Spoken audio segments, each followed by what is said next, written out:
आज क्या है? कितनी तारीख है आज? 2 तारीख 3 महीना 2024। मार्च महीने का पहला शनिवार। क्या है? उसका टॉपिक है अगलगी। अगलगी मतलब है आग लगना। क्या होता है? आग लगना। और इसके बाद चर्चा करेंगे आग लगने के कारण क्या है और इसके बचाव क्या है, किस किस तरीके से आग लग सकती है और उसे कैसे बचाया जा सकता है। ठीक है। एक तो नॉर्मल आग होती है हमारी। आग क्या है? जब किसी दहनशील या ज्वलनशील पदार्थ को, दहनशील क्या होते हैं? ऐसे पदार्थ जो आग पकड़ लेते हैं।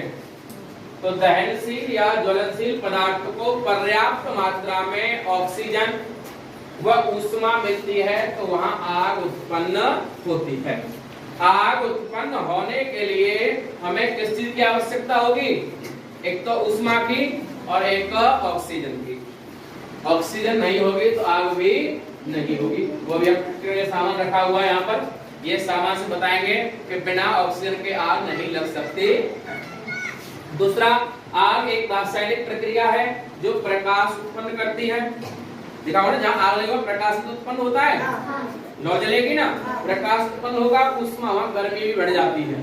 आग एक रासायनिक प्रक्रिया है जिससे क्या होता है? ऊष्मा उत्पन्न होती है और प्रकाश भी उत्पन्न होता है। अब बात करें आग के प्रकार। तो आग के प्रकार में बात करें तो नॉर्मल आग होती है, सामान्य आग तो होती है हमारी लकड़ी, कोयला या किसी घास वास में लग जाती है सूखे में, उसको क्या बोलते हैं हम? सामान्य आग कहते हैं। क्या कहते हैं? एक होती है तेल की आग। क्या होती है? तेल की आग, जो किसी तेल से लगती है, जैसे पेट्रोल है, डीजल है, किसी एलपीजी, सीएनजी गैस वगैरह से है। ठीक है।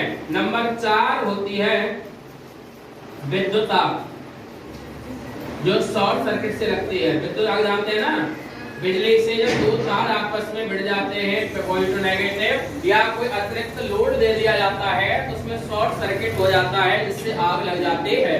घरों में, उद्योगों में मुख्य आग लगने का कारण है शॉर्ट सर्किट ही होता है, विद्युत आग। ठीक है। और नंबर 3 है ये। और नंबर 4 होता है धातु आग, जब किसी धातु में आग लगती है। ये जो आग है सामान्य आग, इसको हम, ये लकड़ी, कोयला या किसी भी सामान रूप से आग लग जाती है उसको बोलते हैं हम, और इसको आसानी से पानी से भी बुझाया जा सकता है। इसका कारण क्या होता है? अत्यधिक ऊष्मा उत्पन्न हो जाना या किसी प्रकार से चिंगारी उत्पन्न हो जाना।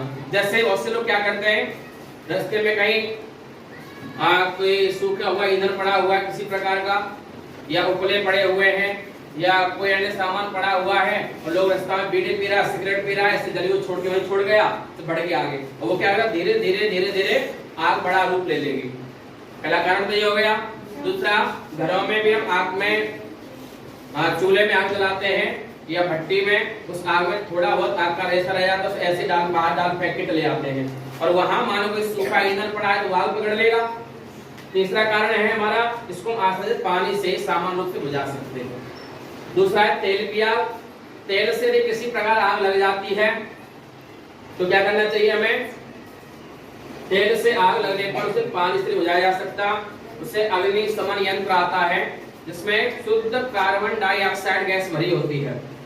केवल उसी से हम विद्युत की आग को और तेल की आग को बुझा सकते हैं, क्योंकि विद्युत की आग को जब पानी से बुझाएंगे तो पानी विद्युत का सुचालक होता है और उसका करंट हमारे पास तक आ सकता है। ठीक है। तीसरा है धातु आग। जब से धातु की आग लगती है तो उसको पानी से भी और अग्निशमन यंत्र दोनों से ही बुझाया जा सकता है। सबसे घातक आग हमारी ये दोनों होती है, तेल की आग और विद्युत की आग। कभी कभी जंगलों में सामान्य रूप से आग भी लग जाती है अधिक गर्मी में। उस समय क्या होता है, जब गर्मी में हवा तो चलती है, ऑक्सीजन पर्याप्त मात्रा में होगी, हवा भी गति में होगी, और दूसरी चीज क्या होगी? अरे हवा के साथ साथ वहां पर्याप्त मात्रा में ऊष्मा भी होती है गर्मी के मौसम में, और आपस में जब पेड़ ऐसे टकराते हैं तो वहां चिंगारी उत्पन्न हो जाती है। घर्षण के कारण वहां जंगलों में आग उत्पन्न हो जाती है। ऑस्ट्रेलिया और अफ्रीका के जंगलों में स्वयं ही आग लग जाती है। ठीक है। तो इसके बाद अब बात इसके बारे में आराम से पढ़ेंगे और प्रैक्टिकल के द्वारा भी सीखेंगे ऑक्सीजन की अनुपस्थिति में आग लग सकती है या नहीं लग सकती है, या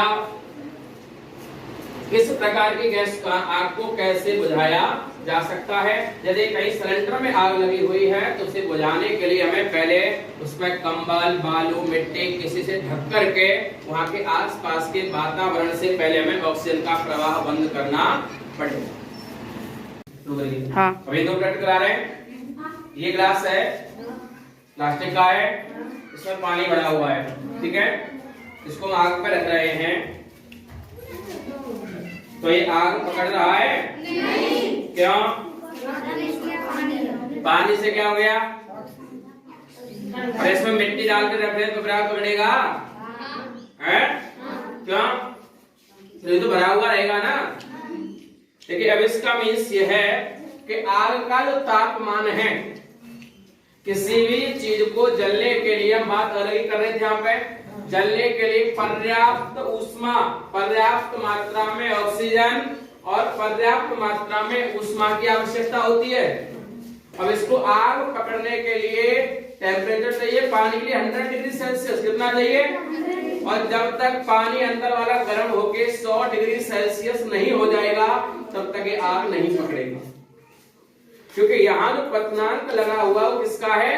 जल का। किसका है? जल का। और इसके अंदर जल है, इसको हम जब तक ये पानी गर्म नहीं हो जाएगा तब तक ये आग नहीं पकड़ेगा। जब तक आग का और पानी का दोनों का टेम्परेचर बराबर का हो जाए, और पानी का टेम्परेचर जब तक आग से ज्यादा हो जाएगा तब तक ये आग नहीं पकड़ रहा है। आग नहीं।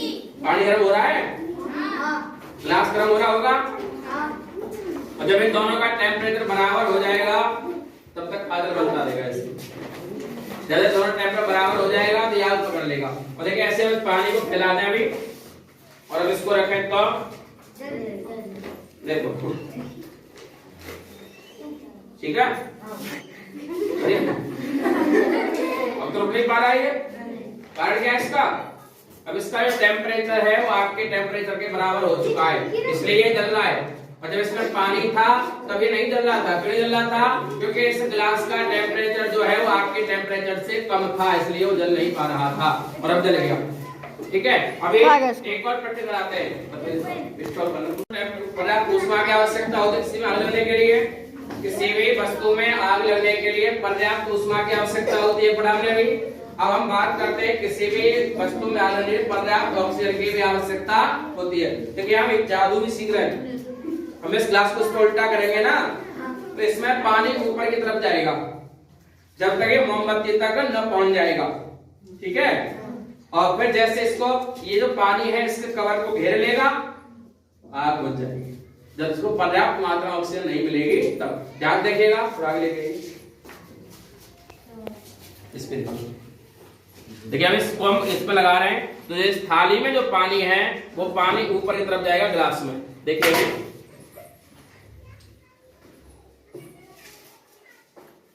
देखिए पानी ग्लास में ऊपर तक पहुंच गया है, दिख रहा है।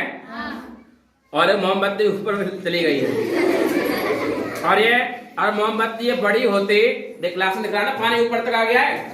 और मोमबत्ती और हम बड़ी लेते हैं, जहां तक मोमबत्ती का 10% भाग या 20% भाग से रह जाता वहां तक पानी चढ़ता ही जाता है ऊपर तक। मोमबत्ती छोटी थी, जल्दी बुझ गई, इसलिए पानी कम गया है ग्लास में, ठीक है। तो इसमें जैसे इसको ऑक्सीजन रुक गया उसका तो आग बुझ गई। तो हमें आग बुझाने के लिए सबसे पहले उसका ऑक्सीजन रोकना पड़ेगा। इसलिए जब कभी भी तेल या उसके विद्युत क्या लगेगी तो हमें पानी से नहीं बुझानी है, उसके लिए हमें यूज करना है फायर एक्सटिंग्विशर का, यानी अग्निशमक यंत्र का, जिसमें होती है शुद्ध कार्बन डाइऑक्साइड, ठीक है।